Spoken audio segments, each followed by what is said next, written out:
last will and testament of Queen Mantfombi was read out, and confirming then the nomination, and her saying that she would want to see Mrs. Zulu taking the throne. If he did not accept this nomination with buoyancy, as you would have heard being read out by Advocate Madontela, then she said any one of her children could take over the throne by way of a majority vote by secret ballot.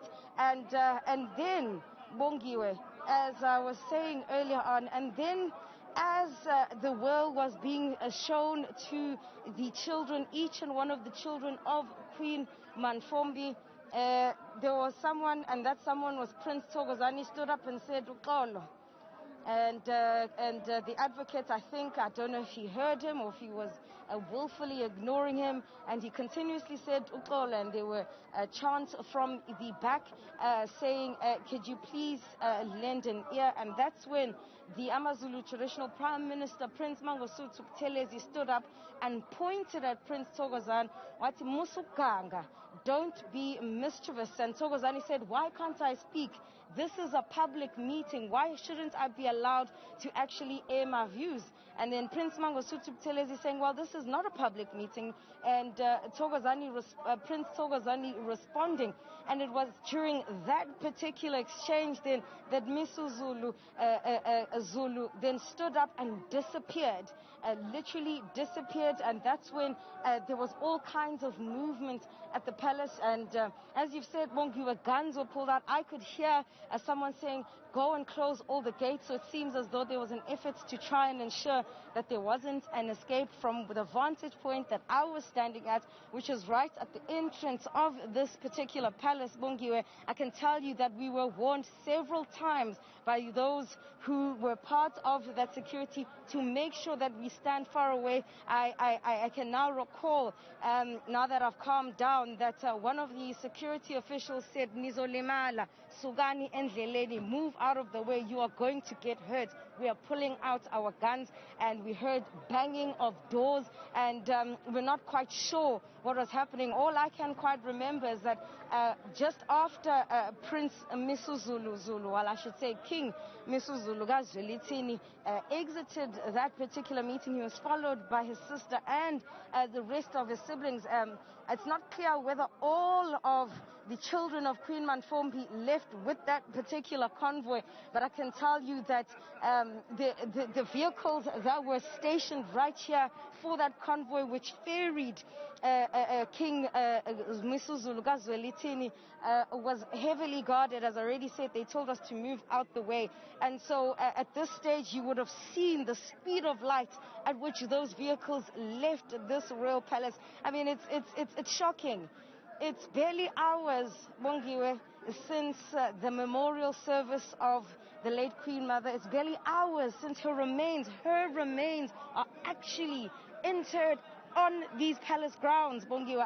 It's astounding, really, that all of this is taking place within a short space of 48 hours. Yes, we saw scenes unfolding. Yes, we saw over in the build-up to today that there's been lots of back and forth with Prince Mbonisi Zulu and Princess Thembi coming out to speak about how they feel that Prince Mangosuthu Buthelezi is suppressing them, that they aren't allowed to air their views, and that explains then the sentiments that were being expressed by Prince Thokozani. And but none of us could have anticipated this level of drama, Bongiwe, this level of chaotic scenes and violence, really. I would describe this as violent.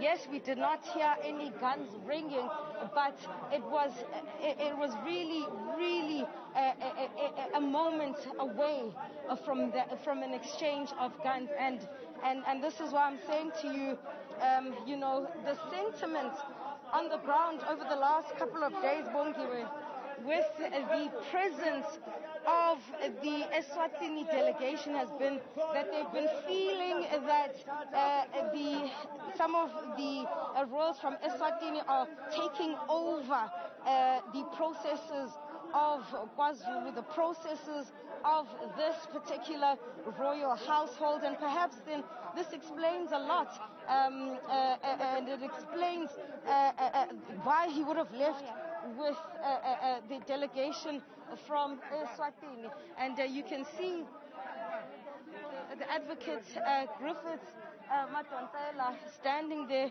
having a discussion. I don't know, advocate, ukuthi uzizwa kanjani at this particular point in time, advocate? Yebo, advocate, ngicabanga uzizwa kanjani njengoba sekwenzeka kanjena? No, ngicasukile nje impela phela inkosi yami umntwana. Ngithukuthele nje kakhulu. Ngithukuthele nje kakhulu ngoba umntwana uyinkosi yami. Mina ngiyideputy yakhe.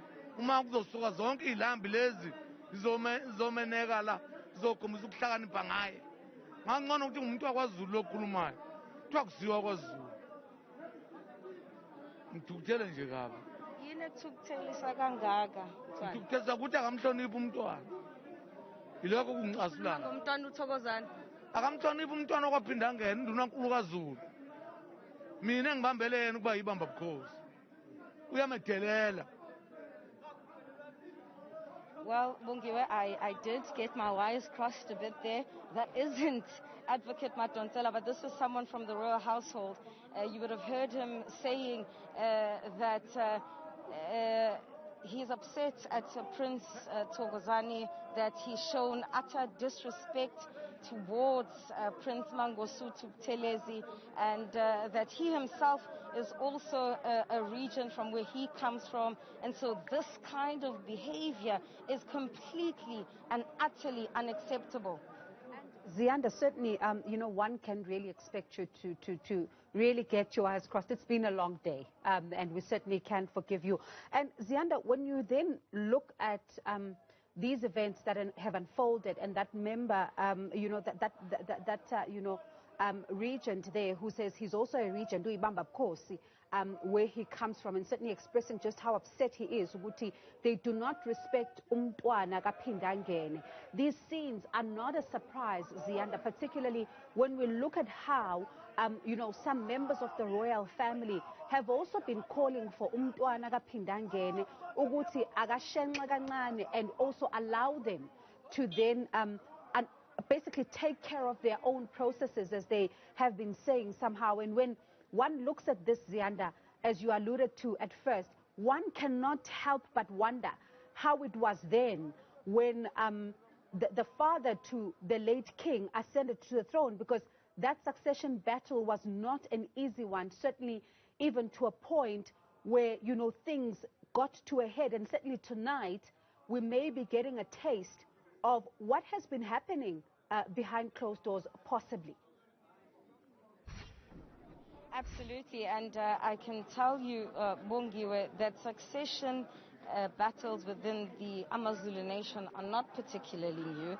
If you look at the birth, so to speak, of the AmaZulu nation, Ushaga was killed by his own half-brothers. In fact, now that we're talking about it, Bongiwe, as you see the prayers and the praise singing taking place on the grounds of Gwakangela Mankengane, there are some cultural experts, historians and traditional healers who believe that, in fact, the woes that are being faced by the AmaZulu nation are largely because there hasn't been some sort of a cleansing of this particular nation to deal with the generational curses, so to speak, that took place all the way back then when King Shaka was killed by his brother, half-brother, Utingane. And so they will tell you that there should have been some sort of intlambuluko, which is a bringing together and a cleansing, because blood was shed within the same family. That's just one opinion, or some of the opinions that are expressed. And so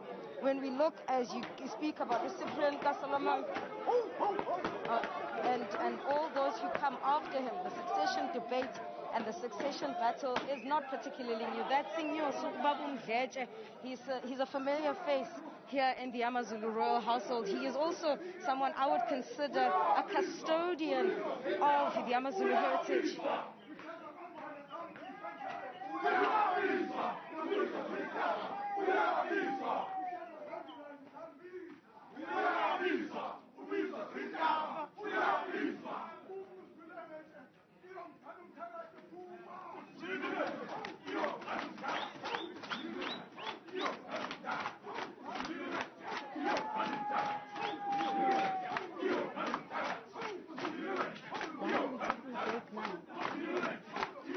this person should be not allowed to.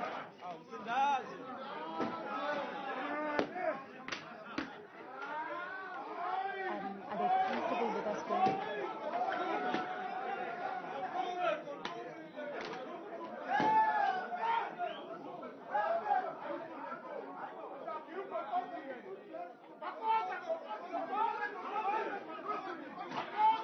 You can see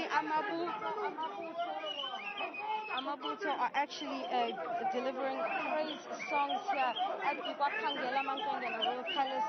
Let's just take in what's taking place right now and listen to what they're saying, because what is said by Amabuto speaks volumes. They're always sharing a particular message.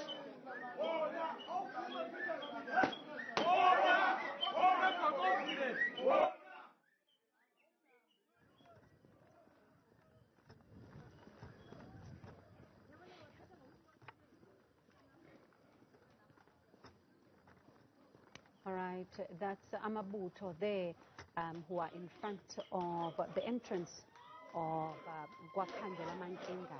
And that is the royal palace there that Queen Mantfombi Zulu would then, was living, spent most of her life.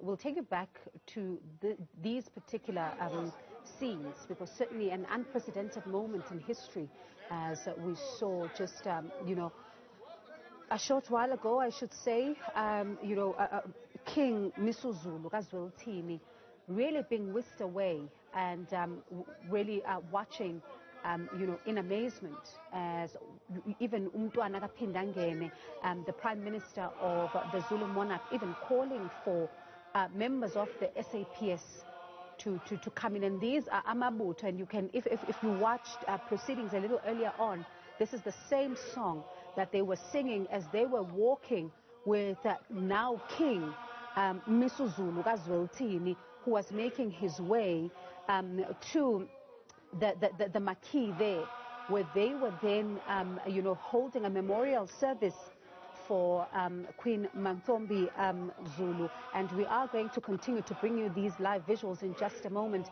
and we'll continue just to bring you some reaction to this unprecedented moment that AmaZulu now find themselves in.